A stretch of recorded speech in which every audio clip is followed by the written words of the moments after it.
भी मीडिया हमारे साथियों का बहुत बहुत शुक्रिया करना चाहता हूं कि बड़े शॉर्ट नोटिस पे आप लोग यहां पर पहुंचे हैं और जो हमारे कश्मीर के हालात पिछले कुछ दिनों में रहे हैं उसके लिए भी मैं सारी आवाम को भी मुबारकबाद देना चाहता हूं। जिस तरीके से उन्होंने इस सिचुएशन को हैंडल किया,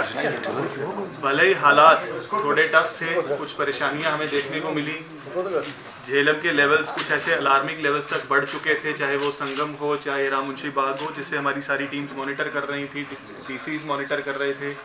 इरिगेशन एंड फ्लड कंट्रोल की पूरी टीम उसको देख रही थी और मेट्रोलॉजिकल डिपार्टमेंट से भी हमें लगातार फोरकास्ट आ रहे थे।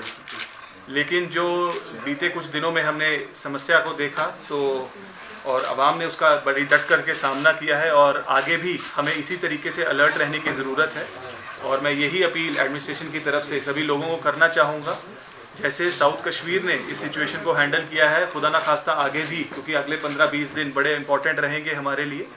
हमारे वेदर फोरकास्ट लगातार आते रहेंगे, सभी ग्रुप्स के ज़रिए आपके साथ शेयर भी होते हैं, लोगों तक भी पहुँचते हैं, पर कई बार हम उसके ऊपर नज़रअंदाजी उसके कर देते हैं और बड़े ध्यान से उसको नहीं देखते हैं। तो जो हमारी वेदर एडवाइजरीज़ हैं, जो अलर्ट्स हैं, उन सभी को हमें देखने की बहुत ज़रूरत है और उनको फॉलो करने की ज़रूरत है। जितनी भी हमारी ट्रिब्यूटरीज़ हैं झेलम की, सिर्फ झेलम ही नहीं बल्कि चाहे कुलगाम के हायर साइड पे विशु नाला है या पहलगाम की तरफ लिदर है या उसकी हायर जो ट्रिब्यूटरीज़ हैं, उन सभी पे भी वॉच रखने की ज़रूरत है। और जो भी रिवर बैंक स्ट्रीम्स के आसपास लोग रहते हैं उन्हें बहुत सतर्क रहने की ज़रूरत है, बहुत सावधान रहने की ज़रूरत है। और अगले आने वाले दिनों में भी हमारी district disaster management teams ground पर रहेंगी, जिसके अंदर मजिस्ट्रेट साहिबान होंगे, पुलिस के ऑफिसरान होंगे, SDRF की टीम होगी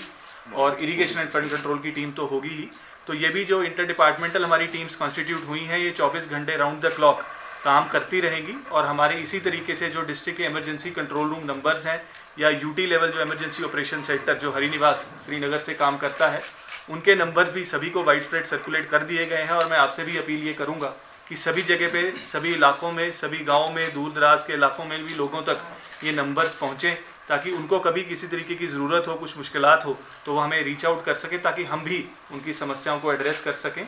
फ़िलहाल ये एक शॉर्ट टर्म अरेंजमेंट रहेगा अगले 15-20 एक महीने के लिए, जब तक जो है हालात या मानसून का जो सिस्टम है वो इम्प्रूव नहीं हो जाता है और रिसीड नहीं कर जाते हैं जो मानसून शावर्स हैं। लेकिन उसके बाद मीडियम और लॉन्ग टर्म के लिए भी मैं इनवाइट करूंगा सजेशन सभी लोगों से कि किस तरीके से आगे आने वाले सालों में हमें बेहतर प्रिपेयर्ड रहना है